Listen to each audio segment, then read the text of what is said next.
现在川普被认为是草率动武。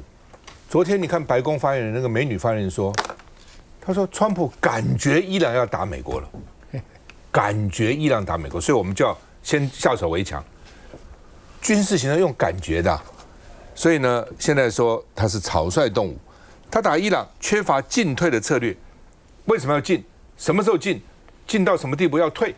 你只有一个策略嘛？显然没有。川普完全靠他的直觉，自己想怎样就怎样。那现在到底会打多久了？哦，川普本来说4周，哦，4周是28天1个月嘛，现在已经打了1周了。但是美国媒体说，哦，美国国防部已经在准备打到9月了，要打到9月，至少要打100天，哦，所以看起来不是那么快可以结束。就算炸就炸完了，我刚刚讲那又怎样嘛？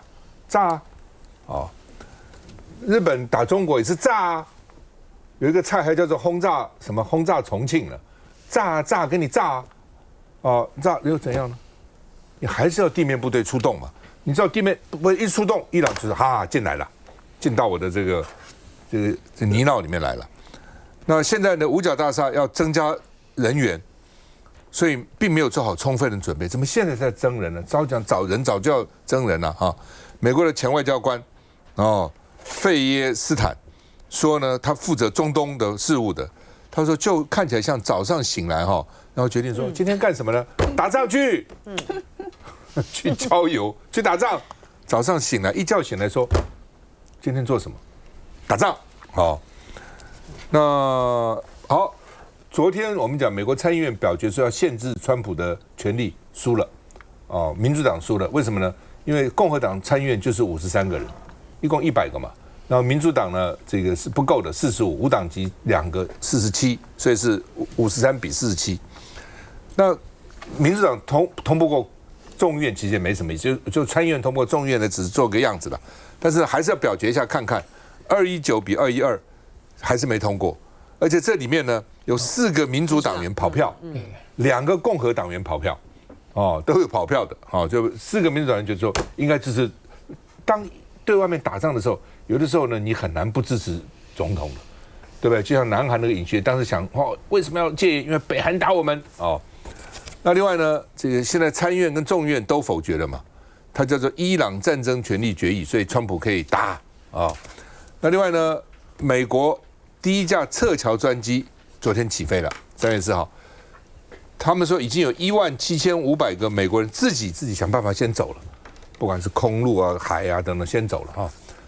他们在中东又有很大的利益，光法国在这边就有40万人了。法国，我记得我很年轻的时候，公司派我到欧洲去，这个在罗马就碰到一个法国人，就跟我讲说，我说你干嘛？他说我是在中东开采石油。法国人在中东，所以法国人就40万，美国更多了。你想想看，自己很多人已经自己走了。以前美国要打仗以前都会先把撤侨计划做好，他不会这样就来了，他一定要撤侨，怎么撤？以前两岸紧张的时候，敦化国小已经美军预备在那边撤侨，都通知了，在那边可以撤侨，直升机载走的，载到军舰上去，他要先做好这个准备，所以这是完全没准备，打了6、7天后才说对哦，这美侨怎么办啊？要撤侨，所以3月4号才第1架飞机起飞哈。那前国务卿布林肯。他说伊朗跟伊朗跟这个美国的战争可能会把美国拖入脆弱的境地，因为重建武器库需要很长的时间，而且这个时候我们在面对中国或俄罗斯这些国家的时候，处于不利的地位，所以呢，能不能继续打下去，取决于市场跟军火的供应。像美国已经在6号预备把什么洛克希德马丁啊，什么这些波音啊，什么这些。这个做武器的公司都找了，为什么叫他们赶快增产？赶快增产！好，我们看一下美国撤侨的新闻。调动军用飞机，美国派出首架撤侨包机，协助受困在中东地区的美国公民从阿拉伯联合大公国撤离，返回纽约甘乃迪国际机场。自冲突爆发以来，已经有超过2万架航班被取消，在中东的美国人感到无助。Fourth day of being stuck in the hotel, I'm so ready to go home, yo. 有的困在邮轮，有的躲在饭店，也有人冒险开车前往其他国家。居住在中东地区的美国人多达数十万名，但撤离计划似乎准备不足。美国国务院表示，会积极确保有足够飞机能让他们包机撤离。周四上午首批的2架撤侨航班飞抵以色列，民众平安回国，总算松了一口气。多国开始撤离侨民，在西班牙，一架载有171名从阿曼撤离的西班牙公民的军用飞机在周四清晨降落。同样从阿曼逃出的英国夫妇，花了折合高达84万新台币买机票，返回希斯罗机场。We spent the better part of £20,000 booking Emirates flights, so we're hoping to get those back. 25名中国公民也得以从土库曼斯坦撤离伊朗。大使馆领侨处第一时间就通知给我们联系我们，最迅速也是最迅捷的一条回国之路。不过还是有很多外国人滞留在当地。日本橄榄球选手胡纳健太受困巴林，他说机场因为无人机袭击而关闭，他希望能往沙烏地阿拉伯撤离。来见，这个川普对于川普来讲，这场战争呢，肯定呢是一个很麻烦的战争，他不会像他在去打这个委内瑞拉的时候如此的得心应手，哇，一抓把马杜罗夫妇呢抓回美国去之后呢，他整个的完全能掌握委内瑞拉的情势。他这个史诗之怒呢，跟川普呢在就任之前的时候、就任之初的时候所强调的美国的战略目标完全背道而驰。他当时呢一再强调的呢，就说美国的军队不会打这种。不需要，就是不要打，不是为了美国的这个战争嘛？而且他的战略安全报告等等所规范出来的，他只在乎他自己的利益，西半球的利益。所以呢，他这次呢去打这个伊朗呢，他就要制造一些理由啊，就说什么伊朗要来暗杀我啦，哈，什么等等之类的这个问题，来塑造他这场战争的这个正当性。但是其实说穿了，他这场战争呢最大的问题呢就在于是他到底接下来。他要如何的收拾他的战略目标？他要定在什么样的地方？委内瑞拉非常的清楚，当马杜罗夫妇呢被逮回去之后呢，这个战争呢它就是已经结束了。可是伊朗呢？今天呢，伊朗的神权的这个政权哈米尼被死亡了之后呢，他的儿子就要接班。川普呢夸夸其词说：“哦，我要介入未来程序，怎么有可能做到呢？他完全不可能做到。今天呢，美国呢不愿意派出地面部队，因为地面部队呢会让美国呢陷入呢他们之前呢不想要再去重蹈覆辙的中东的泥淖里面去，所以呢，他要库德族呢就是借刀杀人，要借着库德族呢去为他们打地面战争。但是库德族打的地面战争不可能为美国迎来全面的胜利。那接下来他到底该怎么办？好，美国呢？就是要深刻的汲取他们过去的教训。过去呢，当这个美国呢深陷中东战争、伊拉克战争、阿富汗战争的时候呢，就是呢中国崛起的一个最好的时机。那到现在呢，当这个美国呢对于中东、对于伊朗发动这样战争的时候呢，就是中国大陆现在看起来国际局势呢虽然很混乱哈，有各种各样的这个说法，觉得说呢，中国大陆呢看到这个美国对伊朗发动战争，而显示出来的是，中国在中东地区的政治影响力有限。但事实上呢，从另外一个角度来看。其实中国呢，正好趁这个机会，当你美国卷入到战争越深的时候，其实呢，中国呢正好是扮演一种什么公道者的角色，他就出一张嘴哈，来希望能够协调各方面呢，采取一个平和的谈判的，用协商来终止这场战争的这样子的一个，好像作为一个公道者的一个角色。可是他所受到的损失却是非常小的，因为伊朗的石油占这中国的这个出口量，这进口量也不过才10%而已啊。我们待会还会这个进一步的讨论。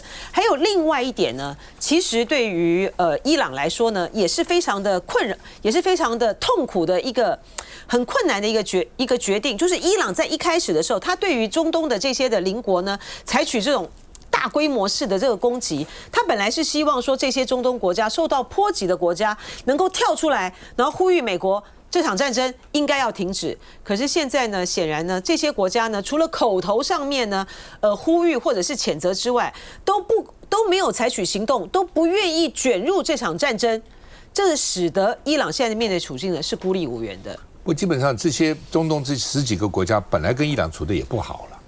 因为他是人种也不同，一个是阿拉伯人，一个是波斯人，对，同样信回教，但是呢，一个是这个什叶派，一个是这个逊尼派，又不太一样，所以本来就不太好。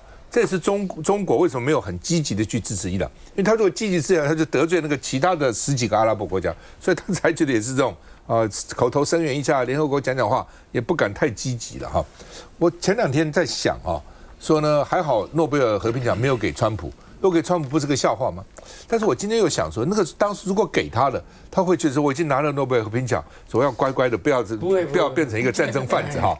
人有的时候是两面了哈，就那最坏的学生，通常就给他做风纪鼓掌嘛哈。当然，不过老沈讲的可能比较有道理了，就对川普来讲，可能不管先拿到骗到再说，骗到以后我继续打我的仗，继续再回来。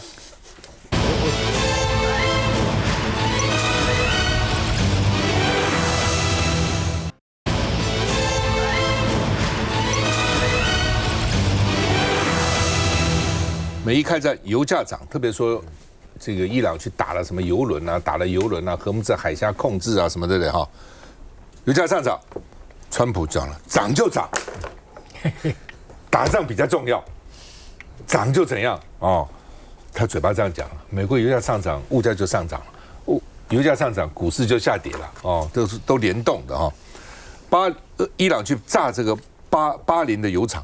因为他需要炸的，伊朗现在看起来就第一个炸基地，但炸美军基地不容易，因为人家美军基地也有防护，就炸大使馆，大使馆都在人比较多的地方，要办签证啊什么，然后要不然去炸这个炼油厂炸这些地方，所以呢，昨天美股重挫，本来好不容易前天涨，昨天又下来了那但是今天看吧，就是看这个战事的发展而且放话到底是不是要和谈啊？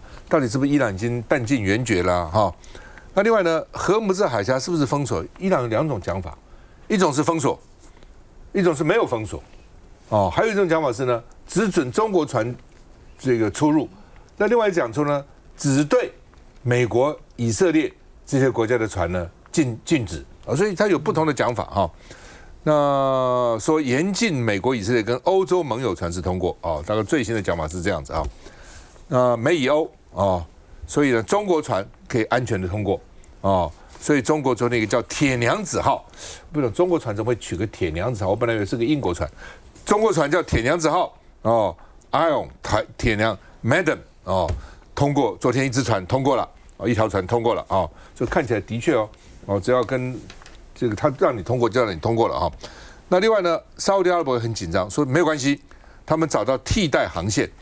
因为呢，沙烏地阿拉伯的公路运输、陆路运输运得非常好，所以从红海那边走，像吉达港就呢可以取代荷姆兹那当然一定是成本比较高了否则的话干嘛要取代呢是没办法了那另外呢，史无前例说美国财政部计划操盘原油的期货来抑制油价，因为美国的财政部长本来这个贝森特就是著名的对冲基金经理人、宏观投资者，他之前从事货币、债券跟大宗商品交易好几十年，曾经在索罗斯基金会担任首席投资官。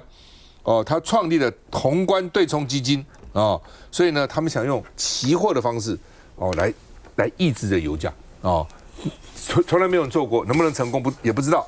其他专家说这样做。细节很重要，你不要以为大的原则没问题，细节做不好会很麻烦的。菲律宾怎么办？菲律宾说油价高，菲律宾考虑周休3日，这样可以省能源菲律宾人本来就很乐观我记得大概我那时候在美国公司服务，到菲律宾去11月圣诞节是12月25号，对不对？11月到美国很多大的公司什么固特异啦，什么大的工厂里面都已经贴出 Merry Christmas， 然后每个菲律宾人问我说有没有圣诞礼物啊？有没有圣诞礼物啊？他们在很快乐的这个民族那现在呢，好，既然油价高，我们就周休3日如何？看一下。伊朗秀飞弹还有库存，也大打能源战。再度攻击波斯湾西南部的巴林，轰炸炼油厂。爆炸声接二连三，多枚飞弹在空中飞，巴林的炼油厂被炸出好几道火光与浓烟。现在海湾国家不只有飞弹危机，还有物资压力。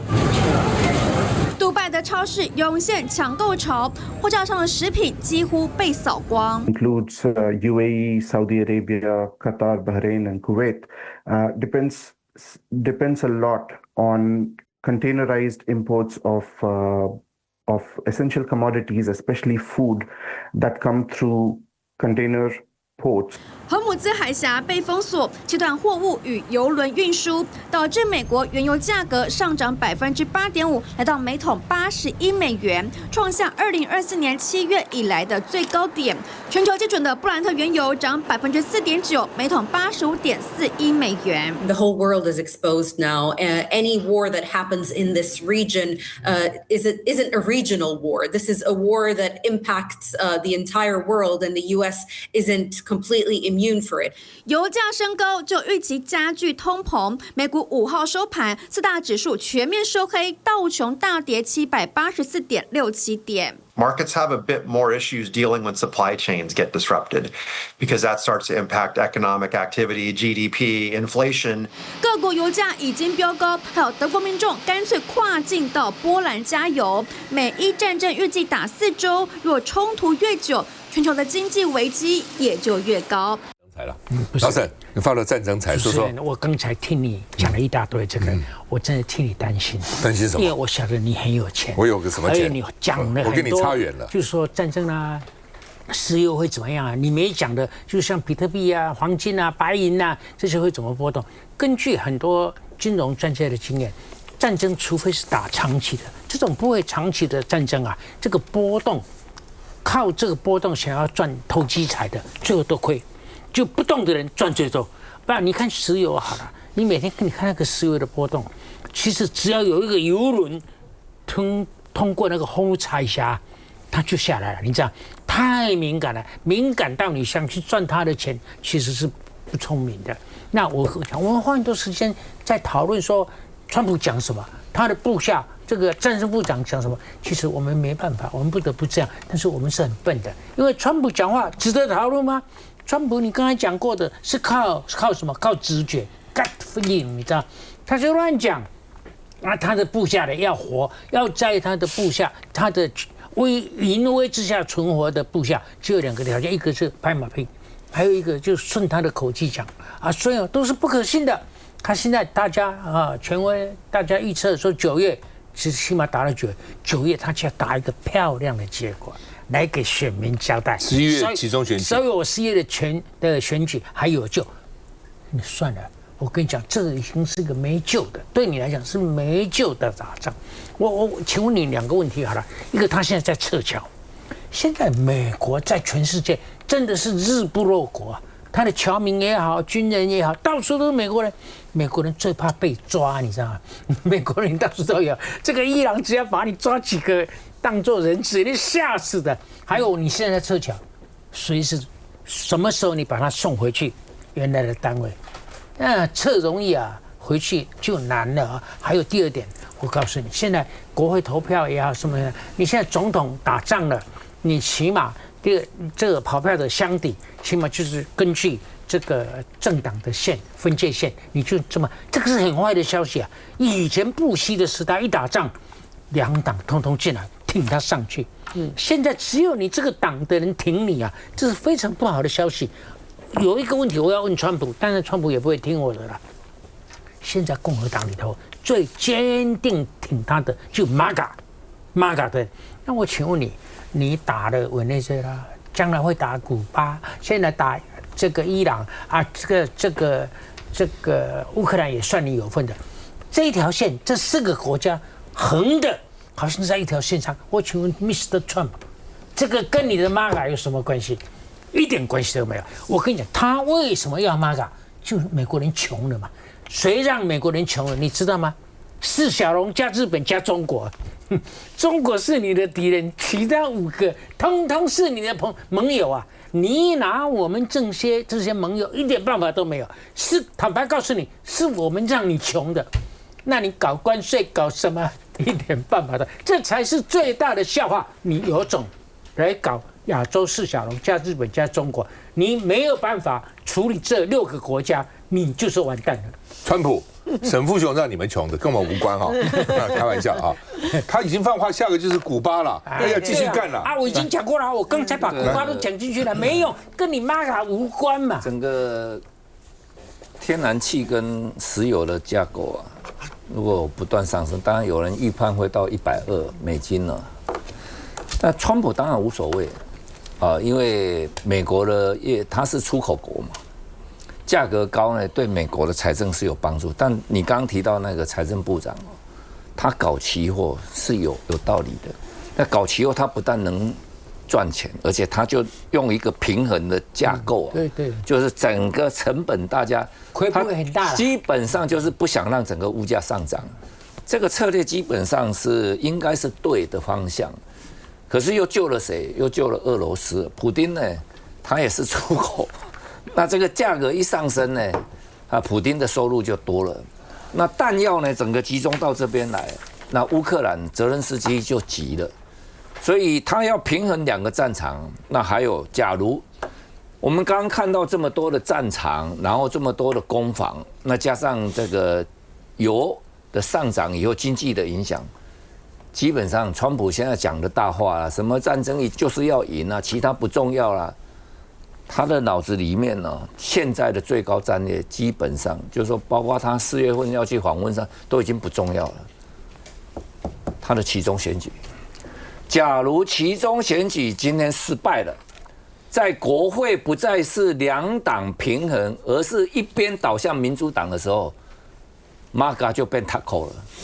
很简单了，这后面的2人就把占了，哦，那他还搞什么？他还要拿和平奖吗？所以这个你不要看川普虽然是一个狂人哦，但是他也他是嘴巴不认输哦，他被以色列这样攻击哦，怕给攻了搞，他一进到这个伊朗这个战场，坦白讲，到第3天基本上他就已经觉醒了，他知道，所以他要怎么去善后修，不然不会有库德族这个招数出来。所以他在也在修刷，那等到他善后完了，不会拖太久了，所以大家不用担心，因为他必须面对期中选举，他要尽早结束这个战场，要把它善后。不过这个美国很麻烦哦，因为他这个总统哈最多干8年了，很多是干4年了，变来变去哈。拜登当时支持泽伦斯基，叫他要加入北约。虽然德国总理梅克尔说你千万不要加，但是美国支持多好啊！川普今天讲了，比这个乌克兰比这个伊朗战争，我觉得还要值得警惕。他今天已经开始骂泽伦斯基了。他说泽伦斯基是一个障碍，泽伦斯基变成障碍了。普丁是好人，普丁是要和平的，普丁是想达成协议的。扯后腿的就是泽伦斯基，他什么筹码也没有啊，他没有筹码，他还是一个障碍。这个跟这个普丁，我们是可以达成协议的，就是被泽伦斯基害了。所以讲这个话，泽伦斯基当时是被美国怂恿，当时是被你怂恿来参战的，所以你相信美国，结果就是这样。你敢相信吗？靠自己吧，不要靠别人啊！休息一下再回来。不是。